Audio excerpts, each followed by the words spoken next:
The first shot that we're going to be doing is adding fur onto this tiger, and this is the most basic example that we're going to be looking at today.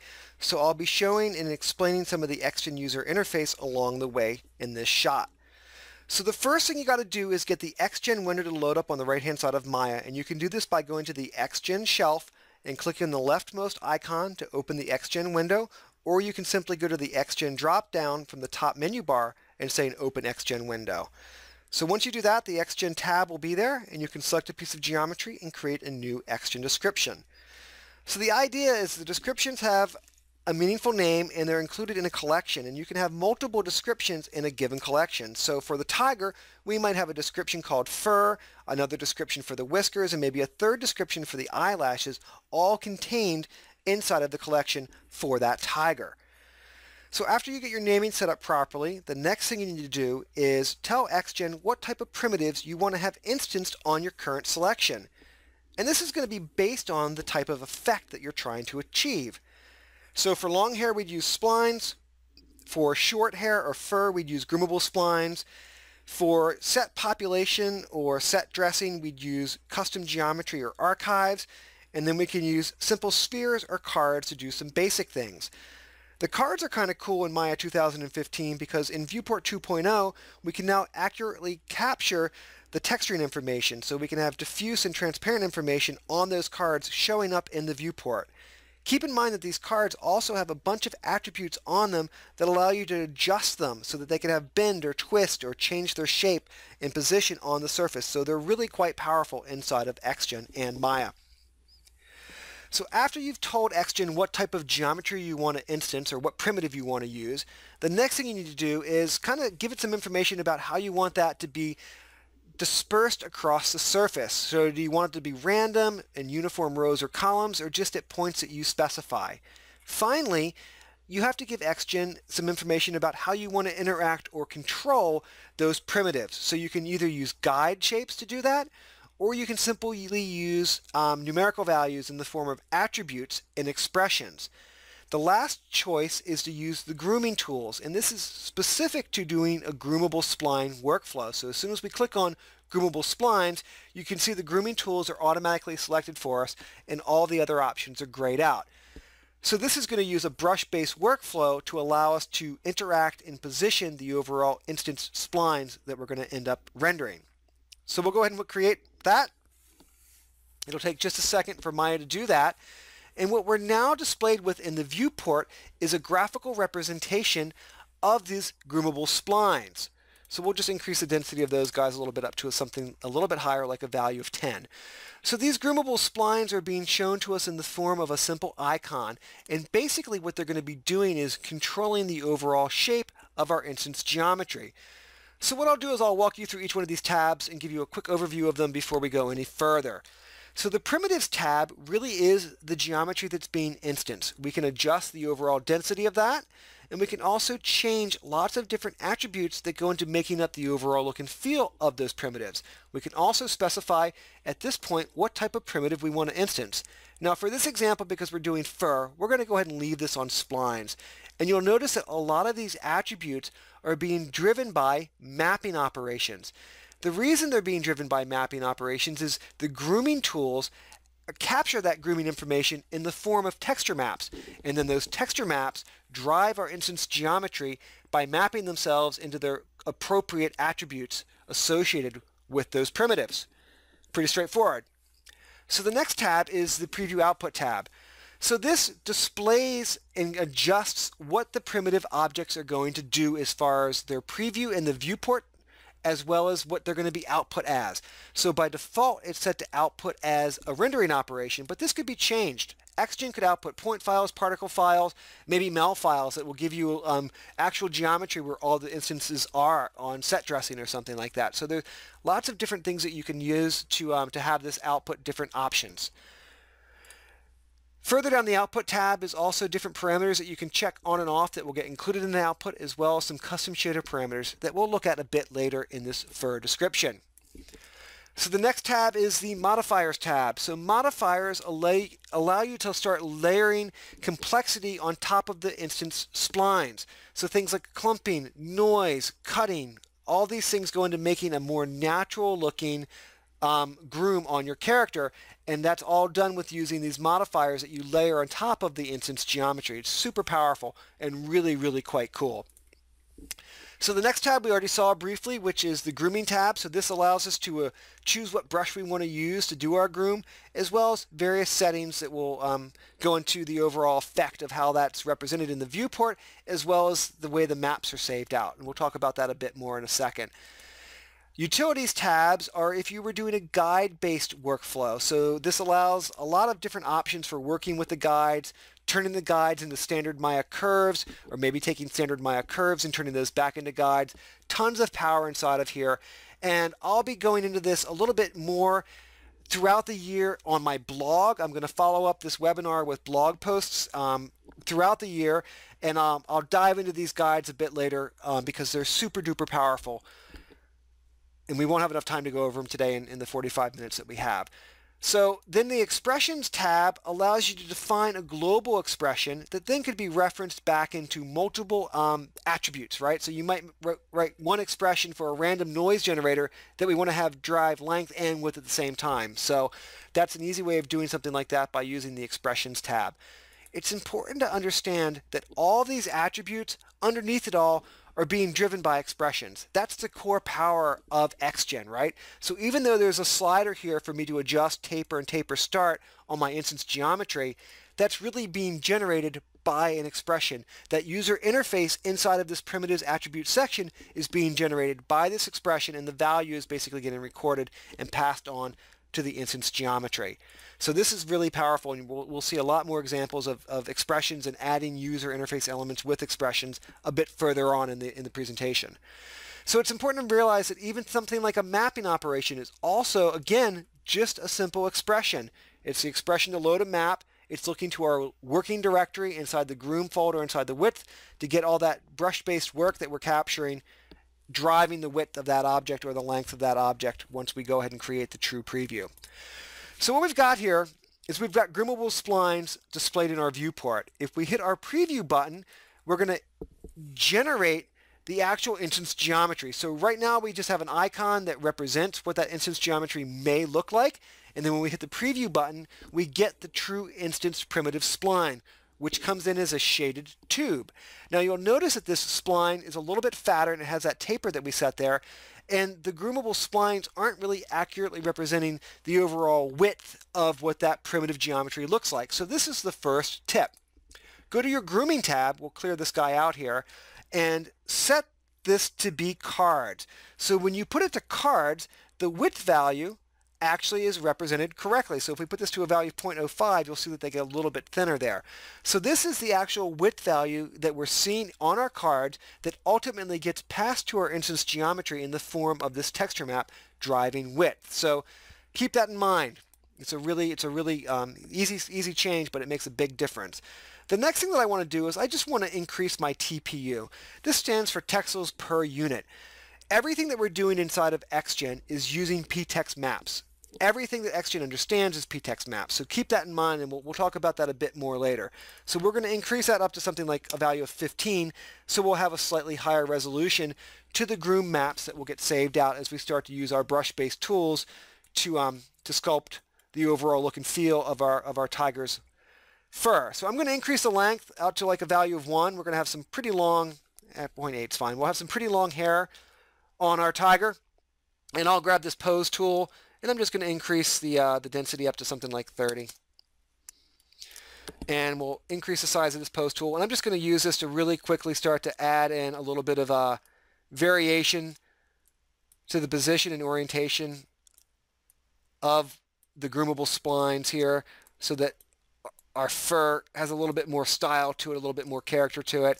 And I'm using a really big brush here to do this, which is fine for a lot of the areas, but you'll notice in certain areas as I kind of brush across this, like right there, when the brush was coming across his chest and then it sort of hit into his leg there, it kind of caved that in, and it pushed those groomable splines below the surface of our tiger, and that's not really what we want to have happen. So what I'm going to do is I'm going to go ahead and fix that with a really cool tool, a really great mapping tool that's inside of here called elevation. And this is a real workhorse. So you grab this elevation tool, You decrease that brush size down by holding the B key to something a little bit smaller, increase that degree a good bit, and then I can just go in here and I can actually start to pull up that area really easily using that elevation tool. And that really just goes through and it sort of stops those groomable splines from passing through. So the next thing that we want to do is we want to adjust the overall length here. So I don't want long fur on my character's face. So I'm going to go to the length painting tool, and you'll notice that the goal length that we're trying to get to is a value of 5. So it's higher than we currently are. So I'm going to set that goal value down to something low, like a value of 0.1. And if I start painting on this guy, notice that nothing happens. So the problem with this is I'm trying to go to a lower value. And the way you get to a lower value is you need to set the increment to a negative value. So it's a little bit strange, but once you know it's that way, you can work around it pretty easily. So making that increment value go to a negative value allows me to paint from a high length to a low length. So just keep that in mind when you're working with painting length on your character's descriptions. You gotta set that increment value into the negative range if you're trying to go from a high value or a large length to a lower length. And like I said, once you know about it, you know, it's not that bad. So I'm just sort of painting a little bit of shorter length in some areas here. And like I said before, I'm not trying to get the best looking groom on this character. It's more about the tips and tricks than anything else. So the next thing that we want to do is we want to capture the left-hand side grooming that we did onto the right side of the character. It's very important that your character is facing down the front window, because the front window really is where these flipping operations happen from. So if my character wasn't orientated properly, I'd be flipping from the tail to the head, which really wouldn't be right. So just make sure your character is facing down the front window. That's my next tip there. So with all that done, we can go ahead and turn off the visibility of those groomable splines and click our preview button one more time. I'm actually going to go back to my preview tab and increase the density of this guy. So you'll notice that density is pushed up to a value of 30.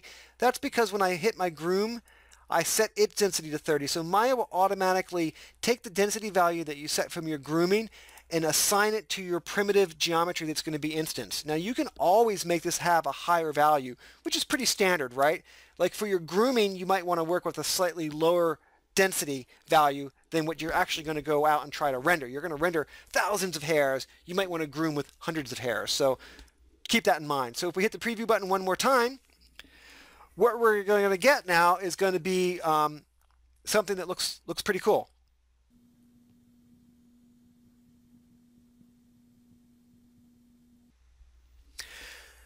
All right, so that looks all right. I want to further modify this. So I want to make it a little bit thinner. I want the strands or the primitive instance geometry to be a little bit thinner. So if you remember, this is being driven by that length map, right? So if we go back to our grooming, and you would think that I could just say, you know what, let me change this value to a value of 0.2, and that would actually capture that change. Unfortunately, this is sort of I'd say it's almost like a workflow issue or maybe even a bug. These values won't get transferred back into that mapping information unless visibility is turned on. So you just have to make sure that visibility is turned on before you change that value for it to actually get transferred over to the map, which ultimately then drives the primitive shape. So just keep that in mind. And you know what, while those are visible, I'm just going to grab this elevation brush. We'll clear this out here. I'm going to use that elevation brush. Oops, let's undo that. We'll use that elevation brush to pull out that range right there where it was caving in a little bit. I didn't like that. All right, so with that done, what we're going to do is we're going to turn off that display, and we'll go back and we'll hit that preview one more time.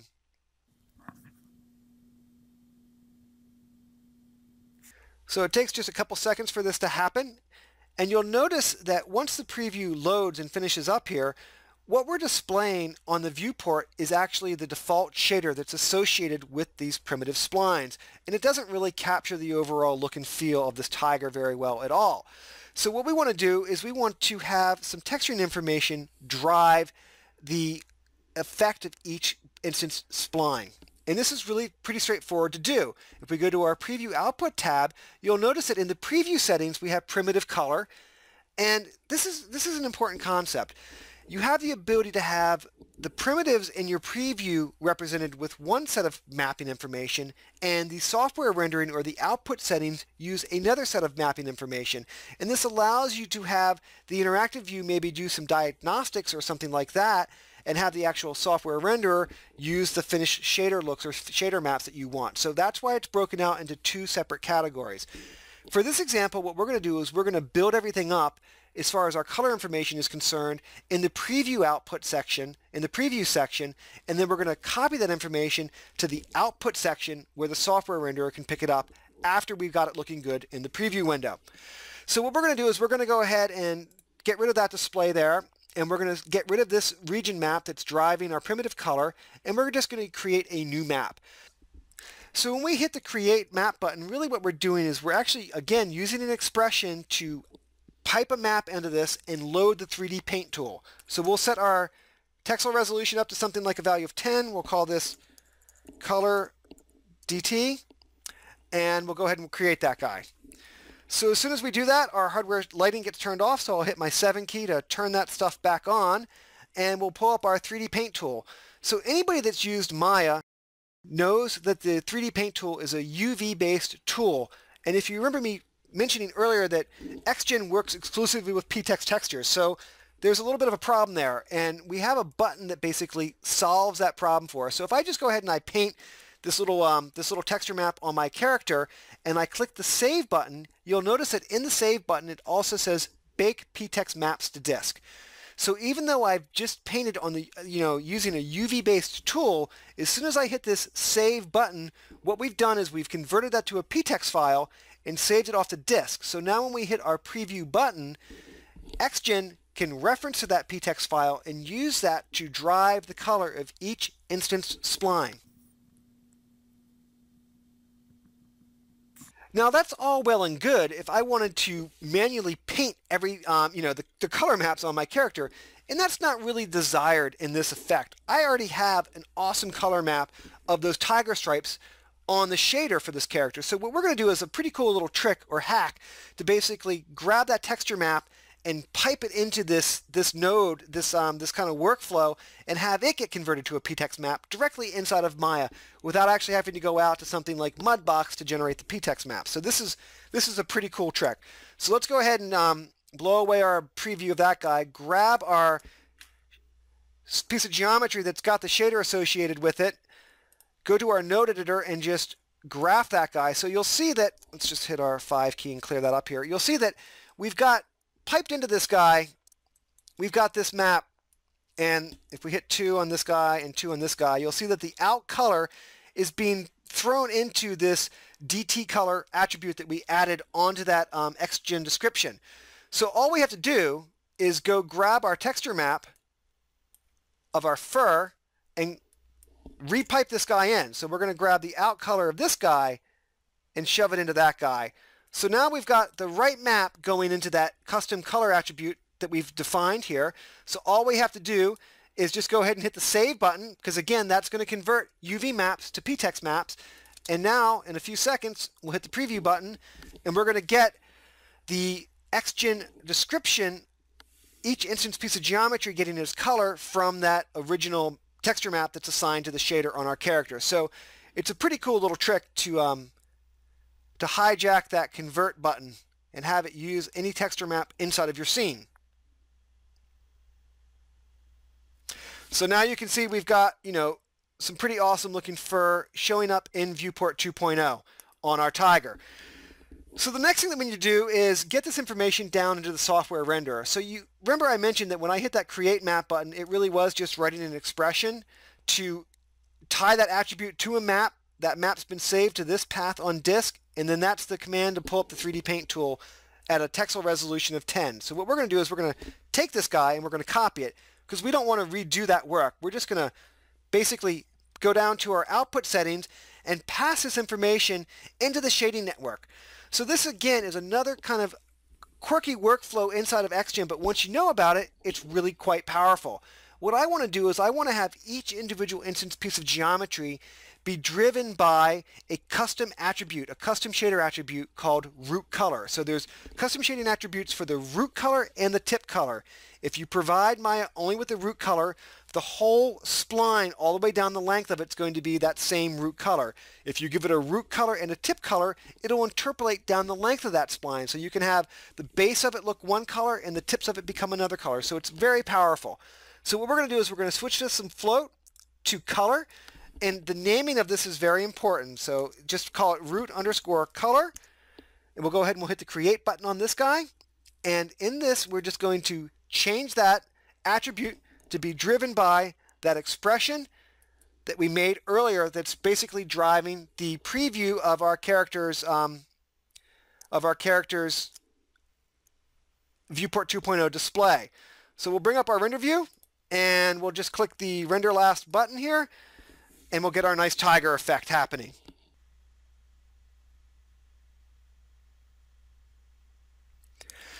So here you can see the final gather pass comes through and then the final render pass comes through.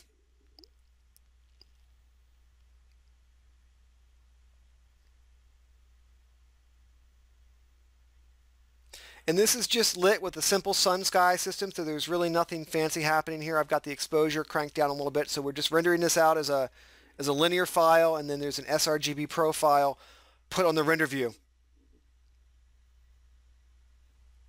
So that tiger looks like I got the fur a little bit too long there. He looks a little fluffy and fat, but still pretty cool effect. I think the specularity might be a slight bit too hot on that, but it gives you a quick introduction to working with XGen and a couple of tips and tricks when doing short hair effects inside of Maya.